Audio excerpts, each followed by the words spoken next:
Untuk mengupas apa yang melatari laporan terkait tuduhan penyebaran kebencian di media sosial, kita sudah bersama dengan anggota Kotak Aja, Edi Mariatama Lubis. Selamat petang, Mas Edi. Dan juga lewat sambungan telepon, kita sudah bersama dengan mantan staf khusus Presiden Susilo Bambang Yudhoyono, Andi Arief. Selamat petang, Mas Andi. Selamat petang Mas Edi dan Mbak Priska. Selamat petang. Ya, saya ke Mas Edi dulu. Jadi dasar laporan dari Kotak Aja ini apa? Kalau dasar laporan kita adalah sangat sederhana sekali. Dengan adanya undang-undang IT yang sekarang sudah berlaku ya, kita melihat daripada capture pada tanggal 2 Desember, bahwa capture tersebut ada menggunakan akun Pak Gans Una atau yang di sini saya melihat ditelusuri secara digital beberapa waktu dengan teman-teman, dipastikan bahwa ini adalah dan diduga adalah akun daripada Pak Andi Arief. Sehingga kami daripada Kotak Baja sendiri melihat daripada pembahasan yang di-tweet, di sini disebutkan adalah Ahok, jangan rusak damai, persatuan yang sudah baik. Kita tidak ingin pembakaran kampung-kampung Tionghoa, tidak ingin ada yang diperkosa. Oke, kita stop dulu di sini. Kita akan tanya ke Pak Andi. Betul ini memang ditulis dari akun Twitter, Mas Andi? Saya betul-betul, saya masih di luar kota. Saya kaget juga, saya periksa Twitter saya 2 Desember 2016 itu nggak ada itu. Jadi saya heran kok tiba-tiba, jadi 2 Desember 2012 saya men-tweet ada sekitar 10 tweet ya. Itu tentang apresiasi saya terhadap aksi 212 dan apresiasi saya terhadap Pak Jokowi yang mau turun ke rakyat waktu di aksi 212. Jadi nggak sama sekali nggak nyinggung Ahok gitu.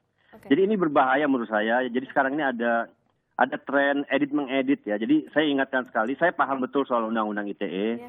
Saya menjaga betul. Jadi ada pasal Undang-Undang ITE pasal 35 itu dilarang melakukan rekayasa elektronik. Itu hukumannya 12 tahun loh.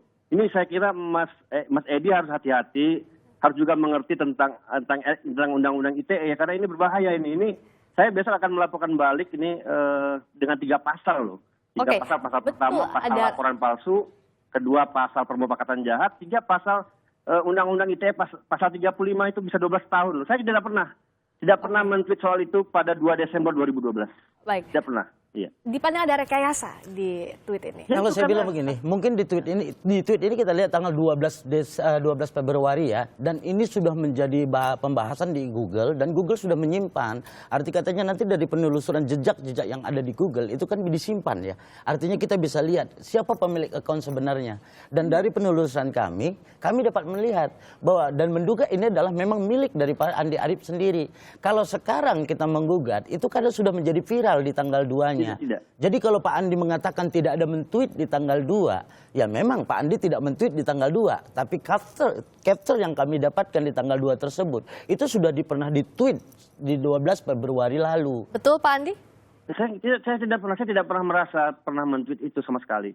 Jadi kan ini kan gampang kan, Undang-Undang ITE itu nanti ada unit cyber, ada forensiknya ya. Jadi nanti saya serahkan semua alat elektronik saya untuk diforensik sama unit cybercrime, nanti akan kelihatan loh. Jadi ini berbahaya bukan buat saya loh, buat pelapor ini memang ada.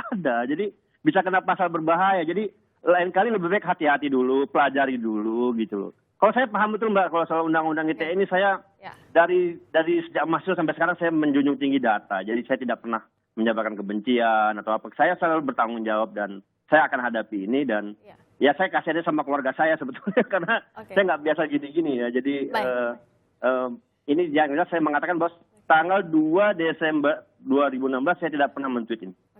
Jadi laporan balik ini akan dilakukan besok? Besok, saya akan melakukan besok ya. Dari pelapor sendiri apakah sudah matang betul saat melaporkan ke polisi, memang buktinya ada, buktinya valid Mas Edi? Gini, sebagai warga negara Indonesia, ya saya melihat di sana adalah foto, nama, dan tertulis Andi Arief. Sesuai dengan yang saya capture. Dan sudah diverifikasi ya, itu? Sudah saya verifikasi. Sebagai warga negara Indonesia yang baik dan melihat daripada apa yang tertulis di sini, saya tidak ingin. Saya tidak memandang apakah itu dia punya akun resmi atau bukan. Yang jelas saya akan melaporkan kepada yang namanya bertanggung jawab dan dia yang akan menelusuri. Soal Pak Andi Arief akan melaporkan kami ataupun saya kembali, itu terpulang daripada yang nanti penyelidikan daripada kepolisian. Setelah mereka menyelesaikan penyelidikan saya, penyelidikan yang kami laporkan dan dinyatakan Pak Andi, ini bukan akun Pak Andi Arief, kami bersedia. Tapi selesaikan dulu penyelidikannya. Karena kalau dia tidak menyelesaikan penyelidikan, bagaimana bahwa itu dinyatakan laporan palsu? Berarti ada 2 penyelidikan yang akan terjadi. Nah, kalau saya melihat dari sisi ini, Pak Andi Arief sendiri hari ini ya cukup banyak sekali menulis tweet di Twitter ya. Ya arti katanya begini, kalau memang Pak Andi Arief memiliki yang namanya orang yang berkomitmen dan bijaksana dan artinya mengerti tentang undang-undang IT, pastikan dulu, selesaikan dulu penyelidikan yang ada di kantor polisi yang sudah kami laporkan. Ya, Nah, itu. untuk penyelidikan yang saat ini berlangsung, Mas Andi juga akan terus menjalankan proses hukum ini, artinya menghargai saya akan proses. saya akan bantu Pak Edi dan kawan-kawan ini untuk membuktikan ini. Tapi saya akan jelaskan pada Pak Edi dan kawan-kawan bahwa ini nggak benar. Saya nggak pernah men-tweet ini pada 2 Desember 2011. Tidak pernah. Kan gampang nanti unit cybercrime untuk memforensik HP saya, laptop saya, semua kan akan dilihat nanti. Jadi lain kali harus jangan sembarangan gitu untuk menuduh, harus hati-hati ya, karena sekarang ini mengedit itu ya yang paling dampak terbesar dari undang-undang itu adalah melakukan rekayasa elektronik. Itu yang paling berbahaya, 12 tahun loh. Itu ancamannya. Dan editing atau rekayasa elektronik ini pelapor yakin memang tidak ada dilakukan oleh pihak pelapor rekayasa Kalau elektronik? kami sendiri tidak, karena saya sendiri melihat dari capture ya Mbak. Karena gini, kalau ada tuduhan kita sebagai pelapor nanti kan dibuktikan, kan begitu.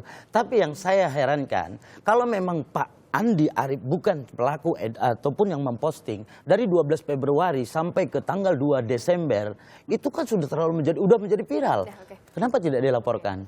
Kalau kita lihat situasinya saat ini, Mas Andi juga Mas Edi, kan jelang Pilkada DKI Jakarta suasana juga menghangat. Apakah ada itikat dari kedua belah pihak, artinya pelapor dan terlapor, untuk menyelesaikan hal ini secara mediasi di luar jalur hukum, artinya dialog antar dua pihak? Saya mulai dari Mas Andi dulu, Mas Andi. Oh, kalau saya ini spiritnya membantu penyelesaian ini gitu loh, membantu penyelesaian ini agar bisa clear gitu, karena nggak enak juga kalau saya dituduh untuk saya menjunjung tinggi kebinekaan, kok tiba-tiba saya dituduh untuk mengajukan kekerasan, kebencian dan sebagainya. Nggak, silakan periksa tweet-tweet saya selama ini. Saya terkontrol, terukur, jadi saya tidak pernah dan tidak ada soal pilkada sebagai tidak ada. Jadi saya kira kita harus sama-sama jadi karena ini di Twitter ini banyak juga anak-anak yang muda yang rajin-rajin men-tweet nih Mbak sekarang, Mbak. Gambar orang dimirip-miripkan, jadi bahaya sekali itu. Dan Mas Edi juga tidak ada, apakah ada niat misalnya untuk dialog langsung dengan Mas Andi di luar proses hukum ini? Tidak masalah, karena gini, ini juga artinya menjadi satu pembelajaran buat kita kalau memang itu seandainya ada rekayasa, kan begitu. Sehingga tidak memudahkan atau tidak membuat satu artinya tradisi yang nantinya dilakukan oleh orang-orang di luar sana bahwa men-tweet melakukan artinya satu tindakan lalu menghapus lagi tweetannya lalu mengatakan ini bukan saya. Jadi nanti kita akan sama-sama hargai proses hukum yang berlangsung dari hasil penyelidikan ini terkait dengan hate speech yang dituduhkan. Terima kasih Mas Edi Lubis dari Kotak Aja. Terima kasih juga Mas Andi Arief, mantan staf khusus Presiden SBY sudah bergabung di Kompas Petang.